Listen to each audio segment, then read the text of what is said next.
sitting on the park bench, dun, dun, dun, eyeing little girls with bad intent. Do do do do do do. Hey Aqualung, do do do do. Aqualung, my friend. Hello, my name is Kurt, and today I'll be talking about another MGTOW topic.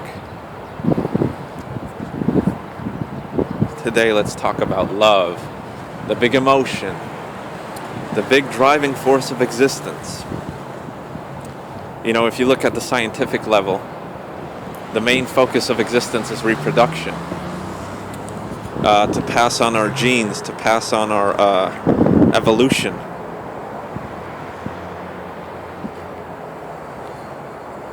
Animals, bacteria, amoeba, whatever animals, I believe, do feel emotions and all that stuff. But if you look at bacteria, amoeba, microscopic life forms, they don't really have emotions per se. They don't really have that mental capacity. So what's their driving force?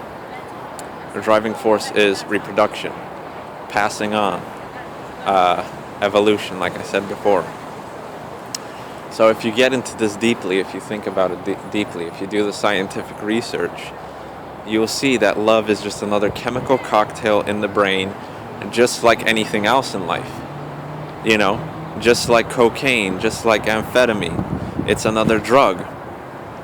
And what I'm trying to get at in this thing, if you, like I said, if you research the scientific nature of, sexuality, if you're having sex with a person, you release oxytocin, you release all these bonding chemicals that ensures, the woman secretes something out of her vagina that goes into the penis, whatever, and the male produces sweat and all these other chemicals that sort of create this bond. It's this weird, almost it's like sort of like, it's humanity, but to me it's sort of like this alien type of weird shit, It's like fucking juices coming out of a girl's vag go inside your fucking dick and make you all crazy and shit like that, you know what I'm saying? To me it's a spectacular but a strange thing. But when you realize that, like I said, to me personally, it's just like another drug. It's just another addiction. I fell for this girl many years ago, 7 or 8 years ago, and I still like her today, honestly. And even throughout all my relationships, I was like, oh yeah, my girlfriend's good, I like being with her, I have a great time, but she is not that girl. She is not that specific girl. It becomes sort of a fantasy. It becomes sort of a delusion. Now look at it from this perspective. What if I actually got with that one girl? Let's say today I met her somewhere and I said, oh shit, remember me, blah, blah, blah, blah, and we hit it off and we actually got into a relationship. Would it be the same, or is it just a delusion of mine? You see what I'm trying to get at? Is it craving for something new? Like when you take, for example, like before you, hit some reefer, the first time, you have all these fantasies and all these imaginations and all these delusions of what it might be like. But then you try it out and you realize that it's not the same as what you thought. First of all. Second of all, if you do it enough, it just becomes boring like everything else. It becomes like breathing air.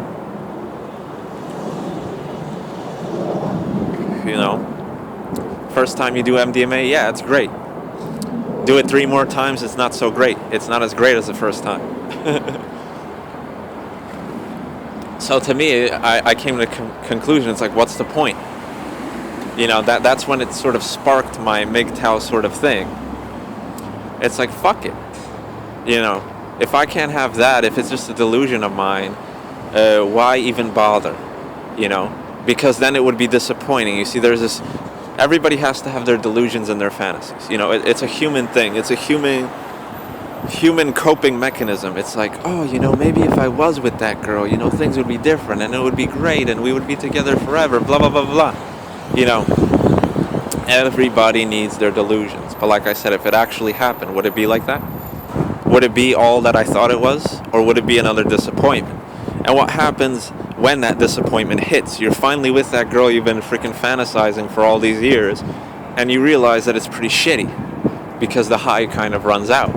You're with her for like a year or two, whatever, and it just just kind of runs out. And then what are you going to go on then? You know, when every other girl is mediocre, and then you realize that this one, oh, it's not as good as I thought it was, and it's just like, fuck, you know, fuck it. And the whole societal ideology of love and all this thing, you turn on the radio, you turn on the TV. I'm going to get into the TV portion a little bit later. But you turn on the radio, and what do you hear? Every song or every other song, whether it's an old song or a new song, what's the main theme of it? Love. I'm gonna keep on loving you. You put on some Bieber jams. Baby, baby. You put on some Led Zeppelin. I can't quit you, babe. Or since I've been loving you, baby. You know what I'm saying? And once you transcend that thing, like once you get to the point where you're like, fuck, you know, this is all pretty freaking absurd. Like, why? Why is this a reoccurring theme? Like, is there not anything else to sing about? Like, it's like, yeah, Tangerine and I Can't Quit You, Baby, whatever, they're great songs. But why does it always have to be about that bullshit, you know? Look at Stairway to Heaven. That's not necessarily about love, and it's a fantastic fucking song. And what made it so popular, and what made it so beautiful, is that I believe that it wasn't, you know, your typical bullshit, like, oh, you know,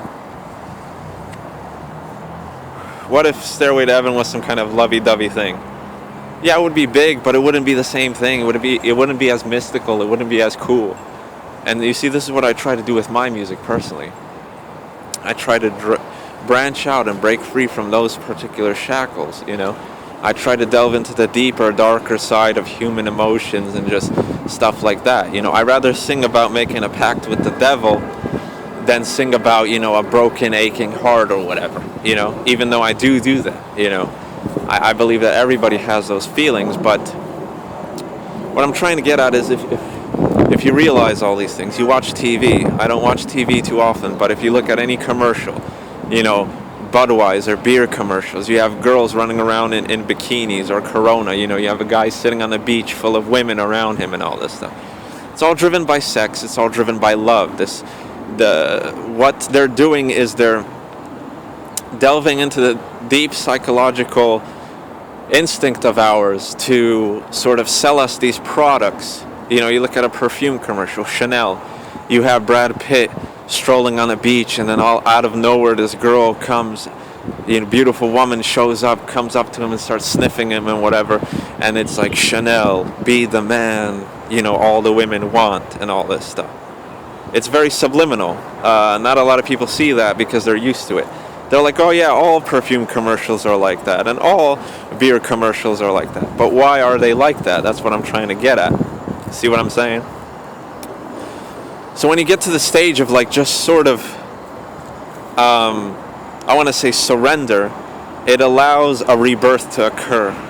Now if you look at all these people like Bill Gates and, you know, the creator of Apple and, you know, any sort of popular, famous people that really made an impact on the world today, like, do you think Bill Gates was very popular in high school? Because I don't. He was a nerd. You know, people probably made fun of him. He probably didn't have much luck with the ladies. And this is what I'm trying to get at. You see, because I feel that these particular people felt that sort of disappointment. And instead of channeling their anger in ways that many of us do, like, oh shit, you know, like in high school, like for example, the nerds are just sitting there and the cool kids, whatever, they're getting laid and they're making, oh, you're not getting laid, blah blah blah, you fucking loser, this and that. But if you look at that, where are those people now? If I look at it, all those, like, you know, players in high school are now working either minimum wage jobs, are complete failures, drug addicts, etc. You know, while the nerds are lawyers, doctors, freaking technical engineers. So who wins in the end? And it's not about who wins, it's about how you channel that hatred. Because those players, whatever, in high school, I don't think they were really happy to begin with. And they poured out their insecurities on the nerds and all this shit. They're like, oh, you're not getting laid. I get laid every night. Haha. When in the end, they weren't happy to begin with. Neither are the nerds. I feel that the primary feeling of human existence is just sort of unsatisfaction, just disappointment. You know, you always look forward to something new. You always look forward to some sort of rescuing thing, you know. But what I'm saying is, instead of channeling the hatred, like I see a lot of MGTOW people do, they're like, oh, fuck women, fuck this, fuck that. Or feminists even, fuck men, fuck this, fuck that. In the end, it's not creating anything except turmoil. If you really don't give a shit, like I'm trying to say right here, listen to my fucking words right now. If you really don't give a shit, you're not gonna fucking give a shit. You know, like me, like I said, I don't feel like any sort of hatred towards women. I don't. I just don't give a flying fuck. You know, I just don't care. You know, if a beautiful girl comes up to me, starts talking to me, I'll be like, yeah, whatever. You know, it's no big deal. I don't fucking care.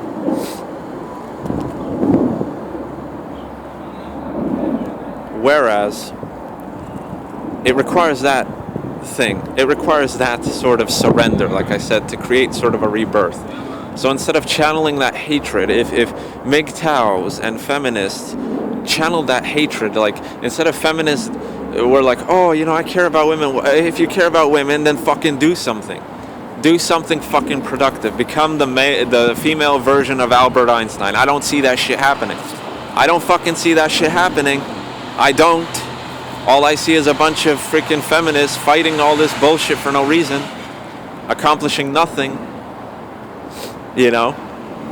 It's the same thing with MGTOWs. It's like, oh, hatred against women, whatever. Fuck that. It's time to transcend that. It's time to move on. Research robotics, research health, research science, research everything. Make yourself a fucking better person. It doesn't matter.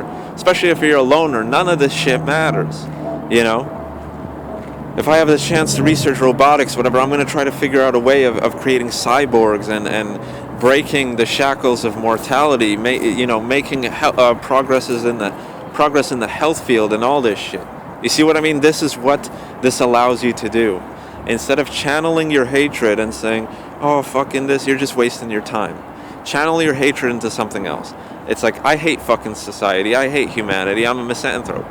You know, stay the fuck away from me. But that doesn't prevent me from pursuing my own goals. I don't do, like, for example, I wouldn't research robotics and cyborg type of stuff because I give a shit about humanity. Because I don't, so to speak. I would do it just because that is my fuel. That's what I want to do, you know? You know, my disappointment with everything and everybody, there could be something good that comes out of it.